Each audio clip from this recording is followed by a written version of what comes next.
నమస్తే, నేను మీ కుప్ప పద్మిని. ఇన్నాళ్ళు మీ సపోర్ట్‌ని నాకందిస్తూ, మీ ప్రేమని నాకందిస్తున్న ప్రతి ఒక్కరికి కృతజ్ఞతలు. ఇప్పుడు చూడబోతున్న ఈ వీడియో కూడా ఖచ్చితంగా మీకు ఉపయోగపడుతుంది. లైక్, షేర్ అండ్ సబ్స్క్రైబ్ చేసి మీ ఇష్టాన్ని, అలాగే మీ సపోర్ట్‌ని నాకందించండి. అలాగే ఈ వీడియో పట్ల మీ అభిప్రాయాన్ని కామెంట్ సెక్షన్‌లో కామెంట్ చేసి నాకు తెలియజేయండి. నమస్తే.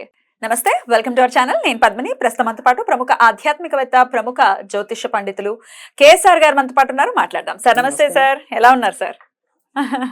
బాగున్నాను. సార్, ఆషాఢ శుక్లపక్ష ఏకాదశి వచ్చేస్తోంది. ఈ ఏకాదశిని తొలి ఏకాదశి అని, దేవసేన ఏకాదశి అని ఇట్లా రకరకాల పేర్లతో పిలుస్తుంటాం. తొలి ఏకాదశి అంటే మన తెలుగు రాష్ట్రాల్లో చాలా వైభవపేతంగా పండగలాగానే జరుపుకుంటాం. తొలి ఏకాదశి అలాగే ముక్కోటి ఏకాదశి, రెండు ఏకాదశిలు కూడా. మరి స్వామి క్షీరసాగరం మీద ఇక నిద్రకి ఉపక్రమించేటటువంటి సమయం. మరి ఈ ఏకాదశి అత్యంత పరమ పవిత్రమైనది. ఖచ్చితంగా చేసుకోవాలి. అందులో ఎటువంటి సందేహం లేదు. నిద్ర అంటే మనలాగా నిద్రపోవడం కాదు కదా. యోగ నిద్రలో ఉండి ఇంకాస్త కీన్ గా అబ్జర్వ్ చేస్తూ ఉంటారు స్వామి నువ్వు ఏం చేస్తున్నావు అని. సో మనం జాగ్రత్తగా ఉండాల్సిన సమయం. మరి ఏం చేయాల్సి ఉంటుందండి ఈ సమయంలో, ఈ రోజున ఎలా వినియోగించాలి? ఎందుకంటే మనకి వచ్చేప్పటికి ఏంటంటే మీరు చెప్పినట్టు 2 ఏకాదశులు చాలా ఇంపార్టెంట్. అంటే మార్గశుద్ధ ఏకాదశి నాడు చేసేది వైకుంఠ ఏకాదశి లేదా ముక్కోటి ఏకాదశి అనుకోండి. అవును. ఇప్పుడు వచ్చేది మనకి తొలి ఏకాదశి లేదా దేవసేన ఏకాదశి అనేది ఉంటుంది. తర్వాత ఇక్కడి నుంచి ఈ ఏకాదశి నుంచి, అలాగే కొంతమంది మన్నాడు ద్వాదశి నుంచి ఇప్పుడు చాతుర్మాస వ్రత దీక్షకు పూనుకోవటం అనేది కూడా ఉంటుంది. సో ఈ చాతుర్మాస వ్రత దీక్ష అన్నది కేవలం సాధకుల కోసము, తర్వాత మరి పీఠాధిపతుల కోసమో, వేరే పండితుల కోసమో కాదు. మనకి కూడా ఈ 4 నెలలు ముఖ్యమే. అంతే కదా. సో మనకి తెలుసు ప్రతి ఒక్కరికి BCG అనే వ్యాక్సిన్ అనేది ఏదైతే ఉంటుందో అది మనకి ప్రతి ఒక్కరికి పిల్లల దగ్గర నుంచి పెద్దవాళ్ళ దాకా ఆ ఇమ్యూనిటీ పవర్ని పెంచడం కోసం, ముఖ్యంగా క్షయ వ్యాధి నిర్మూలన. అంటే పాత రోజుల్లో పోలియో, క్షయ వ్యాధి అనేది ఎక్కువ ఉండేది. సో అందుకని మనం ఏమి ఇస్తాం, BCG ఇస్తాం.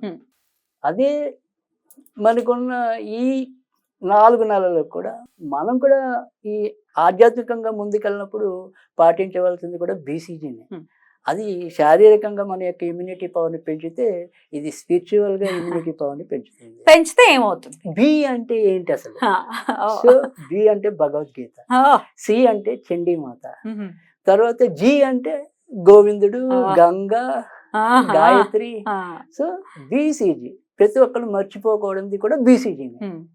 అంటే ఇక్కడ మనం ఏంటంటే భగవద్గీత కనుక చదువుకోవటం నేర్చుకుంటే, ముఖ్యంగా ఈ 4 నెలలు మనం చేయాల్సింది అంటే వాళ్ళగా ఏదో తపస్సు చేసే పరిస్థితి మనకు ఉండకపోవచ్చు. కనీసం రోజు భగవద్గీతలో ఎన్నో కొన్ని శ్లోకాలు చదివించడం వల్ల కూడా మనం మన జీవితాన్ని ఎలా మార్పు చేసుకోవాలనే దానికి బి. ఈ నేర్చుకున్న దానికి ఒక శక్తి కావాలి అంటే ఆవిడ చండీ అవ్వచ్చు, చాంట్ అంటే ఏదైనా సరే మంత్ర ఉచ్చారణ అనుకోండి, అది కూడా సీనే. అవును. చండీ అసలు ఈ కలియుగంలో చండీ వినాయకుడు వీళ్ళిద్దరే కదా. అదే కదా. అందుకని మరి వాళ్ళిద్దరిది హోమం కూడా మనం ఎక్కువగా చేయటం అనేది కూడా ఉంటుంది. చండీ హోమాలు, వినాయక హోమాలే ఎక్కువగా మనకు ఉంటాయి. సో అందుకని అది కూడా సీఏ. సో తర్వాత మనం ఈ యొక్క దైనందిక జీవితంలో ఎన్నో కొన్ని పాపాలు తప్పనిసరి, కొన్ని చేసేవి తెలియక చేసేవి, తెలిసి చేసేవి, ఏమైనా సరే ఈ పాపాలు మునగాలి అంటే గంగలో అయినా మునగాలి, లేదా గోవిందనామైనా జరిగించాలి, అది కూడా జిఏ. సో BCG అనేది మర్చిపోకూడదు.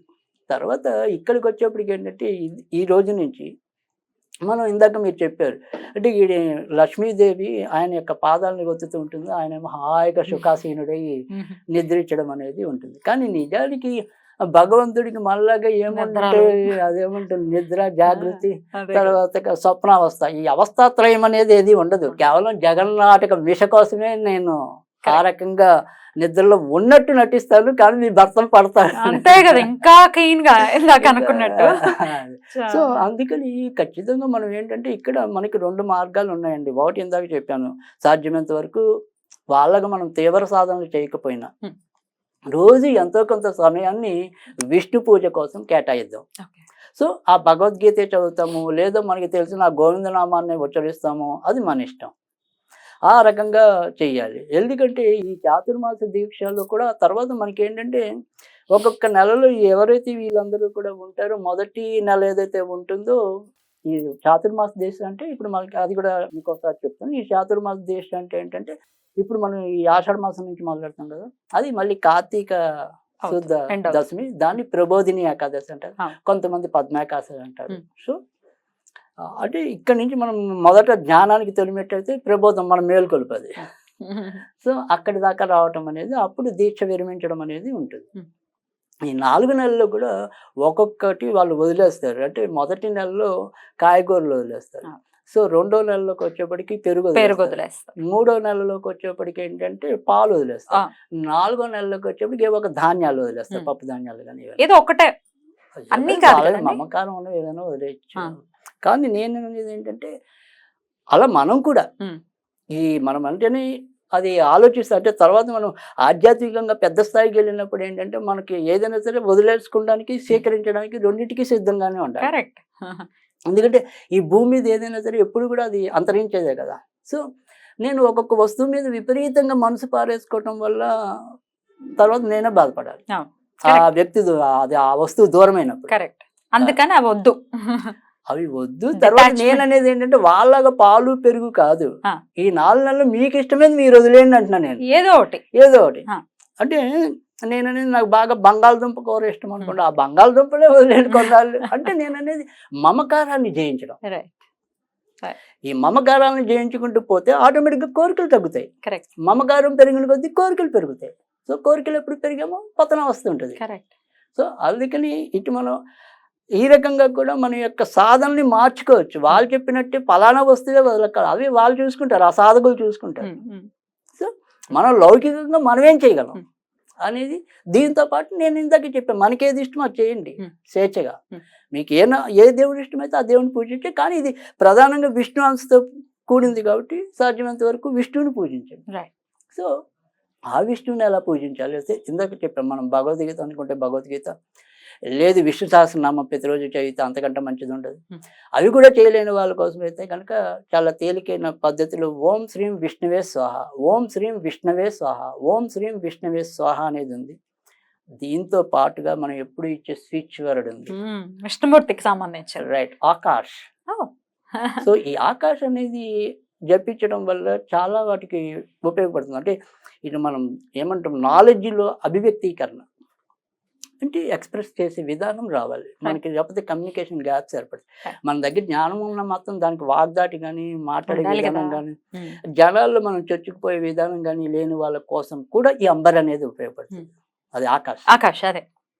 సో తర్వాతకి వచ్చేప్పటికి ఏంటంటే ఇదే రకంగా మళ్ళీ ఏమంటారు, కొన్ని వ్యాధులకు కూడా ఇది బాగా పనికొస్తుందని చెప్పి నానుడు. ఏ రకమైన వ్యాధుల కంటే కనుక ఎవరికైతే గొంతు సంబంధించిన వ్యాధులు ఉంటాయో, తర్వాత మాట కొంతమందికి పెకలదు, మాట్లాడదాం గట్టిగా అనుకోండి, అది నెమ్మదిగా ఆ శక్తి పెరుగుతుంది, మాట్లాడే శక్తి నెమ్మదిగా పెరుగుతుంది.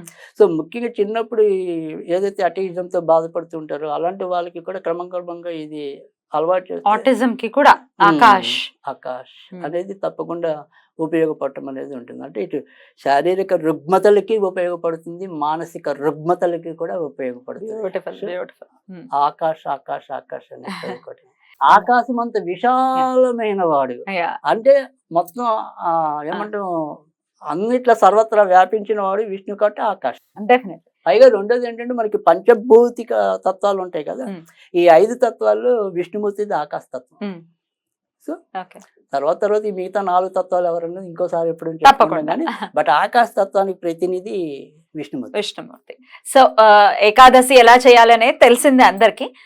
ఏకాదశి ఉపవాసం ఉండటం, మర్నాడు పారణ చేయటం అదంతా తెలిసిందే. సో ఖచ్చితంగా తొలి ఏకాదశి నాడు స్వామి దర్శనం కూడా ప్రత్యేకంగా చేసుకుంటూ ఉంటారు. అంతేగా ఇప్పుడు ఎవరైనా సరే ఖచ్చితంగా ఈ ఏదైతే ఈ 4 నెలల్లో కూడా, అంటే ఈ రోజు చేసుకుంటే అది కూడా అలా విష్ణు ఆలయం ఏదైనా కూడా మనం వెళ్ళొచ్చు, వెళ్ళి మనకి సంబంధించిన పూజలు ఏమైనా చేసుకున్నా కూడా మంచిది. కానీ నేను అనేది ఏంటంటే ఈ 4 నెలలు మనం కూడా సాధ్యమైనంత వరకు, అంటే అనుకోకుండా మరి మనకి కుదరలేదు, ఈ రోజు వెళ్ళలేకపోయాం, ఇంకా మిగతా రోజుల్లో ఉండే ఏదైనా సరే శనివారం అయినా సరే ఈ వైష్ణవాలయాలకు వెళ్ళండి. ఈ 4 నెలలు నేను అనేది ఏంటంటే ఎలాగోలా సద్వినియోగం చేసుకోండి ఆధ్యాత్మికంగా. అద్భుతం. అది తప్పకుండా మీకు ఎంతో కొంత మేలు చేస్తుంది గ్యారంటీగా. చాలా బ్యూటిఫుల్ గా ఎక్స్ప్లెయిన్ చేశారు. డెఫినెట్ గా ఒక మంచి కాలం అని చెప్పుకోవచ్చు ఖచ్చితంగా. మనల్ని ఉద్ధరించుకోవటం అనేది మనం చేయవలసిందే, అందులో ఎటువంటి సందేహం లేదు. ఆయన నిద్రపోతాడు, మనం నిద్ర లేవాలి. మనం నిద్ర లేవాలి, ఇంకా మనం నిద్రపోతే కుదరదు. Right. రైట్ అండి, చాలా అద్భుతంగా వివరించారు. కృతజ్ఞతలు. మీకు తొలి ఏకాదశి శుభాకాంక్షలు తెలియజేస్తూ నమస్కారం.